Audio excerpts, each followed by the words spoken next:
Hello friends and welcome back to the English Club and today we are going to have a practice session over preposition। तो दोस्तों आज हम लोग preposition पर एक नए प्रैक्टिस सेशन को देखने वाले हैं क्योंकि अब तक हमने कई सारे कॉन्सेप्ट्स को देखा, कई सारे प्रीपोजिशन का इस्तेमाल करना सीखा है। तो अब आपकी एग्जाम, अब आपकी टेस्ट, आपने कितना सीखा है without any options, without any alternatives. तो ये एमसीक्यू टाइप पर फ्रेंड्स नहीं है कि हमें चूज कर देना है, यहाँ पर सिर्फ सेंटेंसेस आपको दिखाई दे रहे हैं और आपको appropriate means most appropriate suitable कर सकते हैं, एप्रोप्रिएट कहो या खुद सुटेबल कहो, ठीक है, इसमें आपको सिलेक्ट करना है। तो चलिए बढ़ते सेंटेंस नंबर 1 को। हर एम्प्लॉयर ऑलवेज फाइंड्स फॉल्ट्स। उसका जो मालिक है, एम्प्लॉयर का मतलब क्या होता है कि वैसा व्यक्ति जो किसी को क्या करता है, कोई जॉब देता है, स्पेशल काइंड ऑफ वर्क देता है, ठीक है ना। एम्प्लॉयर आप समझो जो क्या करता है, किसी दूसरे को काम देता है, ठीक है। और एम्प्लॉय होता है वह व्यक्ति जो उसको उस काम को करता है और उसके बाद जो प्रोवाइड किए गए जॉब को वो क्या करता है, परफॉर्म करता है। सिमिलर हम लोग इस तरह से देखेंगे, कैसे एक वर्ड आएगा ट्रेनर, ठीक है। ट्रेनर क्या होता है, जो ट्रेनिंग देता है, और जिसको दिया जाता है उसको हम लोग क्या कहते हैं, ट्रेनिंग। क्या उसको कहते हैं, ट्रेनिंग, ठीक है। तो जो भाई गाइड कर रहा है दैट इज ट्रेनर, और जिसको ट्रेनिंग दी जा रही है दैट इज ट्रेनिंग। एक आपने सुना होगा एक सेंटेंस, कहा जाता है कि एग्जाम्स में एक बार डॉक्टर एपीजे अब्दुल कलाम की कॉपी में उसके जब कॉपी को इवैल्यूएट किया जा रहा था, एक्चुअली जब उसको जांच पड़ताल किया जा रहा था, तो कॉपी जांचने वाले जो टीचर थे उन्होंने लिखा कि examinee is better than the examiner.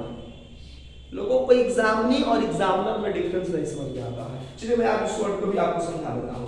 क्योंकि एम्प्लॉयर से हमने देखा एम्प्लॉय, ट्रेनर से देखा हमने ट्रेनिंग, तो एक एग्जामिनर होता है दोस्तों जो उसको एग्जामिन कर रहा है। एग्जामिन वर्ड का मतलब क्या होता है, टू टेस्ट, जांच पड़ताल करना, इंस्पेक्ट करना, इससे बना इंस्पेक्शन, ठीक है।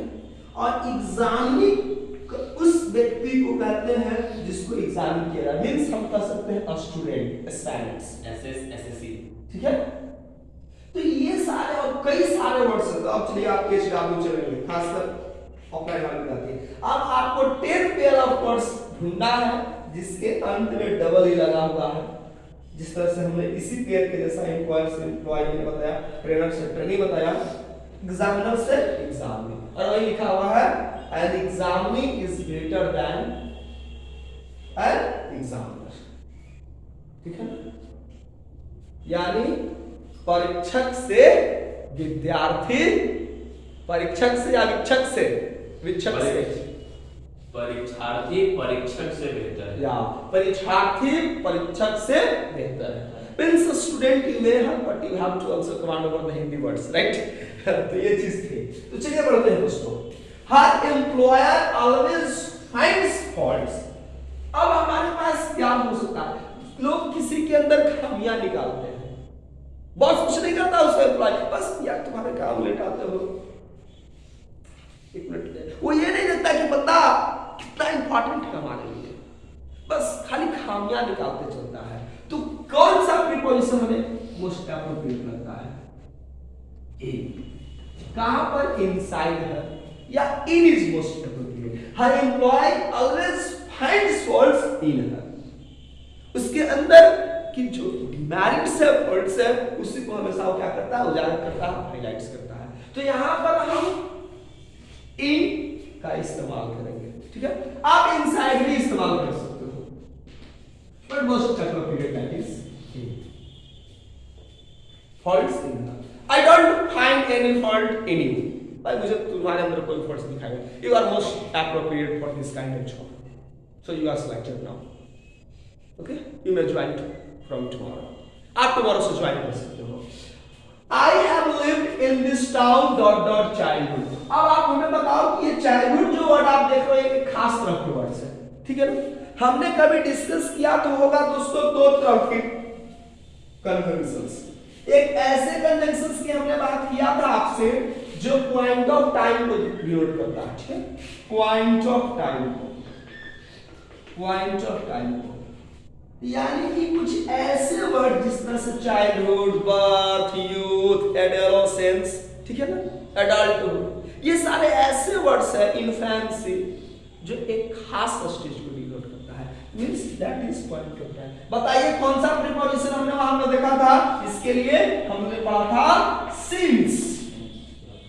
तो I have lived in this town since childhood, यानी जो most appropriate suitable preposition हम कहेंगे, appropriate और suitable जो भी कहो आप, वो यहाँ पर since है। वो बचपन से। She has been blind since birth। Example ले सकते हो आप इस तरह से, भाई वो बचपन से अंधी है। She has been blind। She is blind, she has been blind. She has been blind। Why did not correct? अब she is blind हम कहेंगे तो ये प्रेजेंट में ना होगा, वो यानी कि अभी वो अंधी है, इसका मतलब है कि पूर्व में नहीं थी। और she has been blind कहने का मतलब है कि वो पहले से अंधी थी और अभी भी अंधी है। If I mention she is blind, she is what? Incorrect sentence and speak correctly and with proper pace। अब ऐसे पूछोगे nobody can understand because your sound may be recorded, इसलिए सवाल थोड़ा ढंग से हो। She is blind friends इसलिए नहीं होगा, एक्चुअली सिर्फ यदि आप कहते हैं she is blind तो दिस इज करेक्ट एग्जांपल, यानी आपको कंसेप्ट नहीं समझ में आया प्रेजेंट इंडेफिनिट और प्रेजेंट परफेक्ट में कि इंडेफिनिट और परफेक्ट क्या होता है। परफेक्ट टेंस और परफेक्ट परफेक्ट ये तीनों का कंसेप्ट एक्चुअली ये सेंटेंस ना प्रेजेंट परफेक्ट है। रीजंस क्योंकि हम कॉन्टिन्यूअस की बात करते हैं, क्योंकि कंफ्यूजन तब होता है क्योंकि हैज बीन के बाद जहां देखते हैं हम लोग समझते हैं कि वो बीन तो लगता है कॉन्टिन्यूअस टेंसेस में, उसमें भी परफेक्ट का कॉन्टिन्यूअस टेंस, क्योंकि परफेक्ट में तो हैज प्लस बीन होता है। अरे भाई जब प्रेजेंट परफेक्ट कॉन्टिन्यूअस है तो कॉन्टिन्यूअस किसको कहते हैं? जिसमें कोई एक्शन गोइंग ऑन होता है। कहीं आपको दिखाई दे रहा है? नहीं। अर्थात she has been blind since मैं आपको बर्थ कर देता हूं ये सेंटेंस, तो यहां पर हम जो प्रीपोजिशन इस्तेमाल करने वाले हैं वो है हमारा सिंस, क्योंकि ये जो बर्थ है हमारा पॉइंट ऑफ टाइम को रिप्रेजेंट करने वाला, जैसा कि मैंने आपको यहां पर मेंशन किया, ठीक है। और ये हमारा प्रेजेंट परफेक्ट टेंस। अगर टेंस वाले वीडियो आप देखिए कि उसमें कैसे चीज है, तो फ्रेंड्स आप भी जो हमारे आप हमें YouTube के थ्रू जुड़े हुए हमारे जो भी व्यूअर्स हैं, आप मैंने समझाया है कि कब प्रेजेंट परफेक्ट होता है, कब प्रेजेंट परफेक्ट कंटीन्यूअस, आप उस चीज को देखिएगा, आपका कांसेप्ट क्लियर हो जाएगा। ऐसे मैंने आपको बताया कि सी इज ब्लाइंड कहेंगे तो राइट नाउ क्या है, वो अंधी है, और she has been blind from birth कहने का मतलब कि अभी उसकी उम्र है 5 ईयर 10 इयर्स और वो बचपन से ही अंधी थी और अभी भी वह अंधी है, यानी बचपन से चलती आ रही है उसकी blindness. She has blindness. That is incorrect sentence. Okay. Next example. The material is different. अब तो हमें बहुत आसान है, आपको जो टर्म याद रखना है। अब कुछ ऐसे प्रीपोजिशन में आपको बताने वाला हूँ जो अपने वर्ड्स जो अपने साथ एक खास प्रीपोजिशन से फॉलो होगा, जिसमें हमने एप्लीकेशन में मोस्ट प्रोबेबली लिखा हुआ था I was suffering from fever sir, तो सफर, ठीक है, उसी में आपको आ जाएगा डिफर, ठीक है ना, इसी में हम लोग को आ जाएगा प्रिवेंट, ठीक है। ये सात जो वर्ड्स हैं अपने बाद फ्रेंड्स फ्रॉम प्रीपोजिशन मिलता है, और बहुत सारे वर्ड्स मैंने आपको डिस्कस किया कि कौन कौन से वर्ड फ्रॉम प्रीपोजिशन लेते हैं, ठीक है ना। तो अब हमें देखना है कि that the material is different from that, ये जो मटेरियल है ना यार उससे क्या है, बिल्कुल भिन्न है, अलग है। तो क्या आंसर हम यहां पर प्रीपोजिशन इस्तेमाल हमने किया फ्रॉम, और आप में दो याद रखिए, एक है आपका सफर, दूसरा डिफर, प्रिवेंट, और भी कई सारे हैं, जल्दी से बताओ आपको। अब्स्टेन भी वर्ड है, मैंने बोला ना बहुत सारे वर्ड हैं, एक एक करके हम लोग देखेंगे। अब्स्टेन, अब्स्टेन भी अपने बाद फ्रेंड्स फ्रॉम प्रीपोजिशन लेता है, ठीक है। हमने आपको बताया हुआ डाई फ्रॉम भी लेता है, डाई ऑफ भी लेता है, डाई फ्रॉम भी लेता है, लेकिन हमने कंडीशन बताया था डाई फ्रॉम कब लेता है, जब हम लोग कॉज के बारे में करते हैं, और ऑफ मैंने बताया था डाई के साथ कब लेता है, डाई के साथ ऑफ जब वह डिजीज को रिप्रेजेंट करता है। तो ये सारे कॉन्सेप्ट यदि आपने पढ़ा है, आपने प्रीपोजिशन वाले जो भी आपके पास मैंने जो नोट्स बताए हैं, यदि आप उसको पढ़कर आए हैं तो आज का सेशन का आपको इंटरेस्टिंग। और व्यूअर्स जो आप नहीं देख पाए हमारे वो सारे वीडियो, तो आप एक एक करके सीक्वेंस वाइज आप देख लीजिए, उसमें मैंने सारा डिटेल में हमने डिस्कस किया है। अब यहाँ पर क्लियर है दोस्तों कि क्लाइंब जो है यहाँ पर अपने बाद ऑन प्रीपोजिशन होता है, right. He climb on the ladder. अब जैसे कई सारे हमारे प्रीपोवर्ड्स होंगे जो अपने बाद ऑन प्रीपोजिशन लेगा। जैसे सबसे पहले हमको क्या याद रखना है, डिपेंड, ठीक है दोस्तों। डिपेंड अपने बाद ऑन प्रीपोजिशन लेता है, क्लियर है ना। इसके साथ हम लोगों को रियलाइज याद रखना है, ठीक है। रियलाइज का मतलब विश्वास करना, ये बात फ्रेंड्स अपने बाद ऑन प्रीपोजिशन लेता है, ठीक है। तो ये चीजें हैं हमको, और भी कई सारे जैसे इंसिस्ट मैंने बताया था, ये अपने बाद क्या लेता है, ऑन प्रीपोजिशन लेता है, ठीक है। ये जो वर्ब्स है अपने बाद ऑन प्रीपोजिशन लेंगे। तो हमें ये सारे टर्म्स को याद रखने हैं। मैं शॉर्टली डिस्कस कर रहा हूँ, एक मैं ऐसा आपको वीडियो बताऊंगा जिसमें शॉर्ट में बहुत सारा लिस्ट फटाफट दूंगा, कौन सा वर्ब के बाद कौन प्रीपोजिशन आएगा। फिलहाल बढ़ते हैं आगे के क्वेश्चन पे। अब फिर से क्वेश्चन रिपीट हो रहा है फ्रेंड्स, हमारा क्वेश्चन नंबर 2 के जैसा। He has been absent। मैं ब्लाइंड की डिस्कस कर रहा था, इस बार मेरा क्या है, एब्सेंट है। He has been absent since Monday यार, and today is which day? Thursday, या मंडे से ही एब्सेंट है, अर्थात Monday already just the time of past that gone, right. Monday having just passed away, और अभी भी वो एब्सेंट है, तो वो मंडे से अभी एब्सेंट है, यानी कि मंडे गुजरा, ट्यूसडे गुजरा, ठीक है ना। इस तरह से अब तक ट्यूसडे भी गए, ठीक है, वेडनेसडे भी गए, लेकिन अभी भी मैं आज देख रहा हूँ आज थर्सडे है और आज भी वो क्लास में एब्सेंट है, यानी एब्सेंट का जो एक्शन है भी गोइंग ऑन है। तो सर बिफोर एब्सेंटिंग क्यों नहीं लिखा, क्योंकि फ्रेंड्स ये वर्ब नहीं ना है, ये मेरा एडजेक्टिव है। तो चूंकि अब मंडे एक वाइंड अप टाइम होगा, तो फिर से प्रीपोजिशन हम किसको प्रीफर करेंगे, सिंस को। हमें नहीं लगता कि किसी तरह की इसमें आपको दिक्कत होने वाली है। कितने आसान है, आप मंडे वर्ड को देखिए, चूंकि ये पॉइंट ऑफ टाइम रिप्रेजेंट करने वाले हैं, इसलिए हम लोग इसमें किसका प्रयोग करेंगे, फ्रॉम का। गलत, बहुत सारे लोगों का कांसेप्ट है वह मंडे से बीमार है, तो he has been ill from Monday, गलत। क्योंकि देखिए मैं लिख देता हूं, एक्चुअली मुझे याद आ गया, ठीक है। यहां पर सबसे बड़ी मिस्टेक्स करते हैं बच्चे कि यार वो मंडे से बीमार है, और हम लोग सोचते हैं कि से के लिए हम लोग किसका इस्तेमाल कर लेते हैं, किसका, फ्रॉम का। तो यहां पर आप गलत कर रहे हैं। He has been ill since और फ्रॉम मंडे, तो ये चीज हमारा गलत है, ठीक है, क्योंकि ये ड्यूरेशन भी है हमारा परफेक्ट में, और यहां पर हम लोग इस्तेमाल करेंगे सिंस का, न कि फ्रॉम का। लेकिन एक एग्जांपल्स हम देंगे, आई विल कंटिन्यू योर क्लासेस। चलिए मंडे को मैं हटा देता हूं, यहां पर मैं मंडे लिखता हूं। आई विल कंटिन्यू योर क्लासेस, बहुत लोगों का डिमांड है सर लिटरेचर क्लासेस नहीं चल पा रहा है, so I will continue your classes since और फ्रॉम मंडे। अब बताइए किसमें क्या होगा, अब यहां पर सिंस नहीं फ्रॉम होगा, क्यों सर, तो रीजन मैं आपके लिए छोड़ देता हूं, क्योंकि सिंस ये जो हमारा एक ड्यूरेशन था, ठीक है।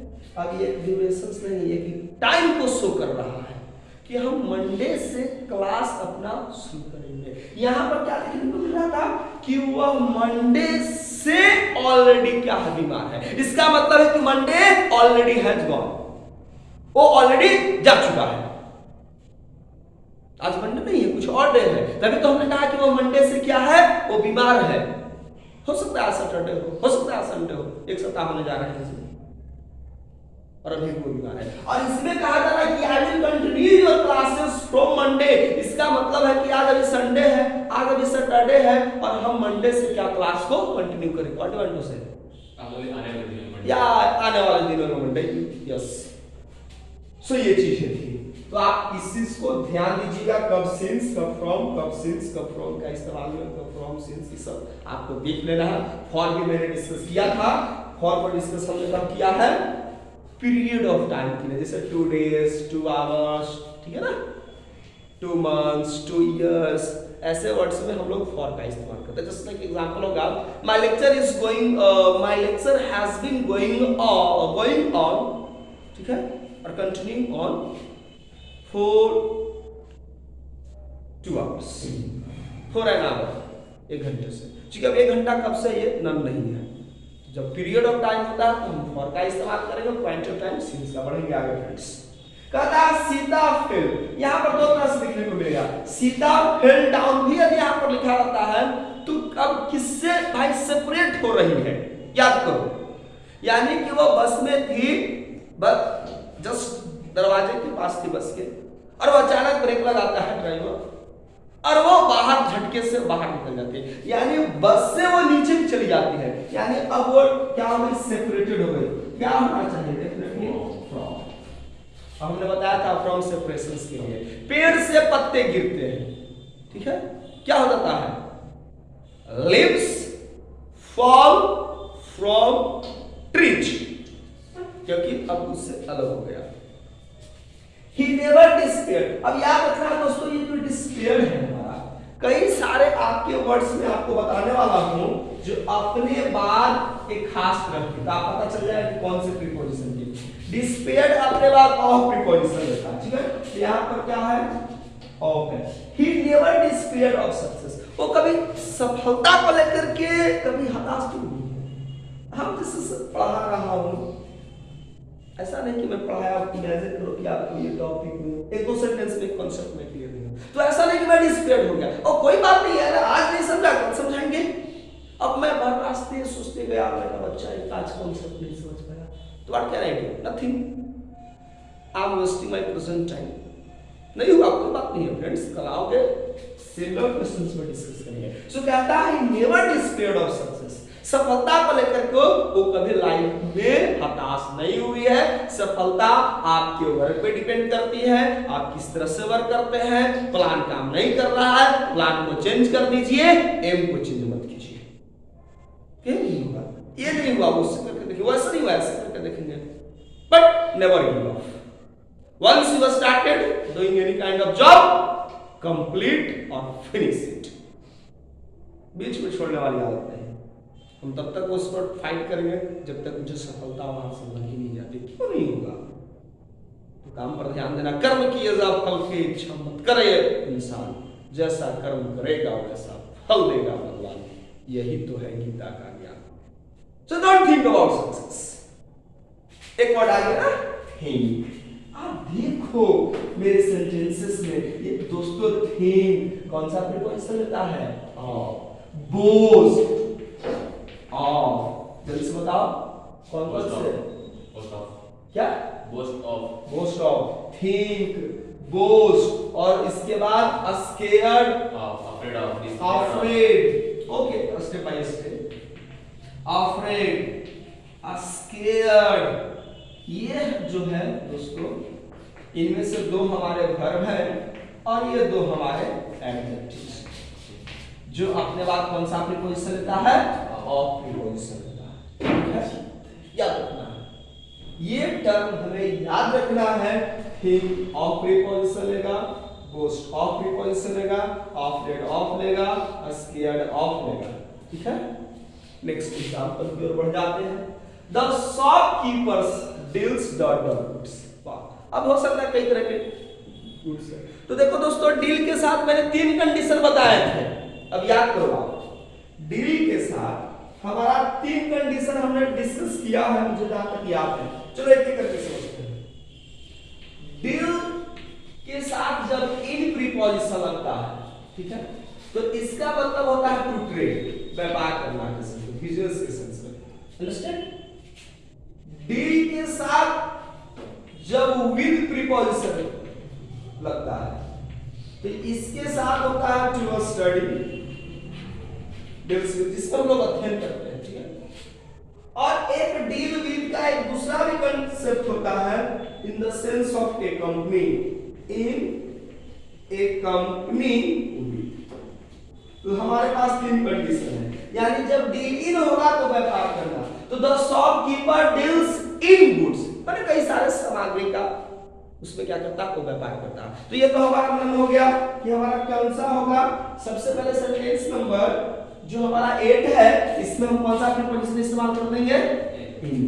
और the Mohan deals with Fairlie, भाई द फेयर से करता है, किसी तरह से कोई नहीं पक्षपात नहीं करता है भाई, फेयरली करता है, हिज फेयर। तो अब यहाँ पर डील्स क्या हो जाएगा, किसके साथ, तो देखो इन ए कंपनी, मैंने बताया ना, तो क्या इस्तेमाल कर देंगे यहाँ पर।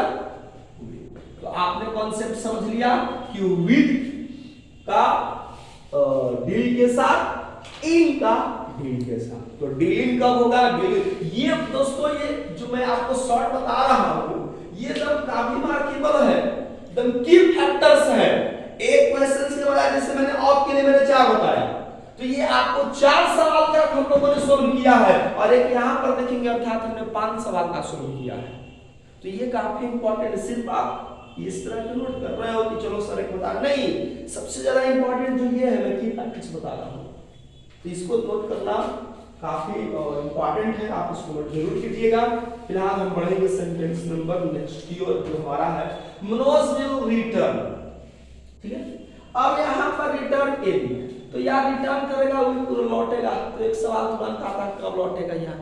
तो हमारे पास एक हमने प्रीपोजिशन पढ़ा था विद इन, ठीक है, और वर्सेस इन, ठीक है। अब यहाँ पर 2 पॉसिबिलिटी है, अब आपके ऊपर डिपेंड करता है कि आप कहना क्या चाहते हैं, ठीक है। इनेविक मतलब कि सप्ताह में वो आ जाएगा, और विदिनेविक कहने का मतलब है कि एक सप्ताह के अंदर अंदर, ठीक है, वो कभी भी आ सकता है। मतलब क्या, एक का मतलब इस सप्ताह में, जो सप्ताह अभी चल रहा है, जैसे Mohan will return in a week, मतलब एक सप्ताह के अंदर। इन ए वीक मतलब प्रोबेबली जो टाइम ड्यूरेशन है, एक सप्ताह जो 7 है उसके में वो आ सकता है। और विदिन जब हम कहेंगे तो मतलब कि अब एक सप्ताह के जस्ट अब जैसे कि 7 दिन है, तो सकता 7 दिन के पहले ही आ जाए, ठीक है। तो हम यहाँ पर आप इन भी इस्तेमाल कर सकते हैं और विदिन का भी इस्तेमाल कर सकते हैं। अब it depends upon the situation, क्योंकि दोस्तों हमारे पास एमसीक्यू नहीं है, ठीक है। यदि आपके पास एमसीक्यू रहते, 4 ऑप्शंस दिए रहते, इन, एट, ऑन, अब या कुछ और, तब हम यहाँ पर इन इस्तेमाल कर देते हैं। अब सर सवाल है कि सर इन भी रहता, विदिन भी रहता, तो क्या करेंगे, तो ऐसा वो नहीं देगा, ऐसा नहीं देगा, क्योंकि दोनों कंडीशन ही सुटेबल लग रहा है। अब तो ये डिपेंड करता है कि स्पीकर किस कंडीशन में क्या कहना चाहता है। तो अब भाई सेंटेंस हमारे पास लिखा हुआ है, डिलीवर तो कर नहीं रहा है स्पीकर, तो ऐसी स्थिति में आपके बुक वाले जो भी देते हैं हमारे क्वेश्चन, तो कंफ्यूज करके नहीं, एग्जाम्स में सवाल स्ट्रेट फॉरवर्ड आते हैं, क्योंकि वो कितना कतर करेगा, नहीं सर हमने ये लिखा था इंग्लिश से होगा विदिन में, तो ऐसे नहीं। एग्जाम में कभी भी सस्पिशियस ड्यूबियस क्वेश्चंस नहीं पूछे जाते हैं, वो तो हमेशा सिंगल जिसका एक आंसर, तब तो पता चलेगा कि रोज क्लेम होते रहेगा, इस बात का ख्याल रखें। चलिए एक और हमारे पास हो जाएगा, ठीक है, the medicine cured her disease. अभी अभी दोस्तों मैंने कुछ वर्ड बताया था जिसमें आपको क्या था, ऑफ प्रीपोजिशन था, उसी में एक और था, एक्चुअली उससे मैंने क्वेश्चन ध्यान से देखा, एक और याद रखना है हमें, क्योर जो है हमारा, ये भी अपने बाद कौन सा प्रीपोजिशन लेता है, ऑफ प्रीपोजिशन लेता है, ठीक है।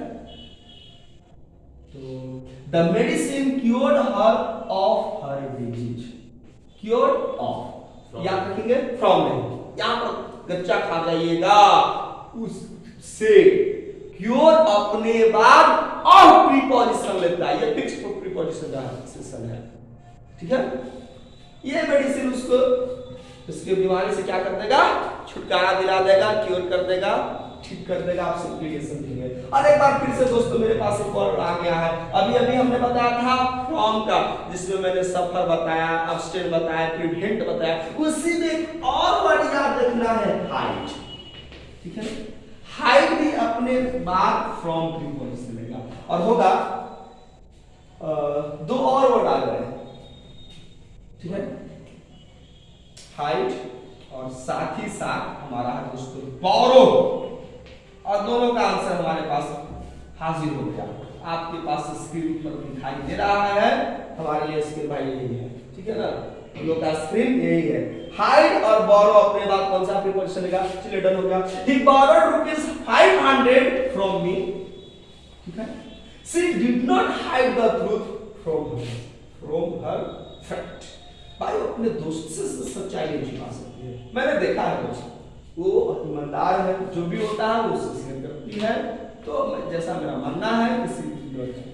अब यहाँ पर है कि someone was knocking, knocking जो है अपने बाद on preposition या at, this is a problem, knock it, knock on, yes। अब यहाँ पर knock on the door, चलिए हम लोग यहाँ पर on preposition को ही प्रीफर करेंगे। Ambitransitive word है। क्या? Ambitransitive word knocking। What? Ambitransitive, it can be used transitively or intransitively Yeah. both without changing the metaphor, without metaphor बोलते हैं। Meaning? Morphology, like एक knock होगा, knocking के लिए बात नहीं करनी है। ठीक है, और फिर से एक और हमारे पास एग्जांपल्स आ गए हैं। चलिए आपका ठीक है कि इनका कहना है कि नॉक को हम लोग ट्रांजिटिवली भी इस्तेमाल करते हैं और इंट्रांजिटिवली भी इस्तेमाल करते हैं, तो ऐसी स्थिति में हर एक वर्ड को हम लोग ट्रांजिटिवली इंट्रांजिटिवली इस्तेमाल करते हैं, बट ये जानना जरूरी है हमारे पास कि नॉकिंग रियल फॉर्म में ट्रांजिटिव है या इंट्रांजिटिव, यदि दोनों होगा तो हमें सेंटेंस के सेंस पर think करना होगा, ठीक है ना। और we must protest from injustice, अब फ्रॉम होगा गलत। प्रोटेस्ट हमेशा किसके किया जाता है, प्रोटेस्ट किसी के अगेंस्ट में किया जाता है, तो भाई हमें इनजस्टिस से, अन्याय से, और हमने से लगा इसीलिए दोस्तों मैंने आपको फ्रॉम कहा, हम यही समझ लेते हैं मस्ट फ्रॉम इनजस्टिस, गलत। प्रोटेस्ट किसी के अगेंस्ट में किया जाता है, तो आप याद रखेंगे friends, the right answer of the question number 15, sentence number 15, that will be against. जिस तरह से मैंने आपको फ्रॉम को लेकर के सरप्राइजिंगली बताया, आप हताश नहीं होइएगा, आपको ध्यान देना है अगेंस्ट अपने बाद कौन सा प्रीपोजिशन लेता है,